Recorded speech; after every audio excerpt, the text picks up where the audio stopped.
Hello, magandang araw sa inyong lahat, no? Ito nga pala si August na nagbabalita ng isang napakagandang opportunity. Mayroon po tayong application ngayon at ang good news, katulad ito ng cryptocurrency ng Bitcoin. Nabalitaan nyo na maraming umunlad at yumaman dito sa Bitcoin at dito po parehong-pareho ang gagawin natin dahil meron po tayong bagong token na ang pangalan ay F3 or Financial Freedom Fighter. Napakaganda po nitong gawin ngayon dahil unang-una mula sa Pilipinas at Pilipino ang nakagawa po nito at alamin po ninyo paano magawa na ang ating F3 Freedom Fighter token ay maging sikat sa crypto world at tayong lahat ay makinabang katulad na nangyari sa crypto na tumaas ang value mula sa maliit na halaga. Magandang araw po.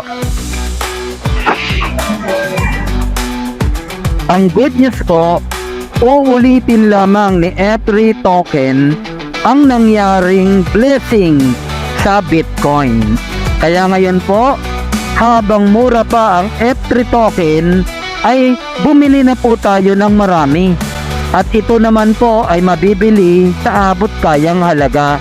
At ang good news, habang bumibili ka ng token, nagkakaroon ka pa ng pagkakataong kumita. Dahil meron po itong community na kung saan may internal na bazaar o marketplace. Hindi lang po yun. Sa pamamagitan ng pag-sharing ng ating F3 token, magkakaroon ka ng community para kumita ng tuloy-tuloy. Magandang araw po! Message nyo na lang po ang nagbigay ng video ito. Salamat!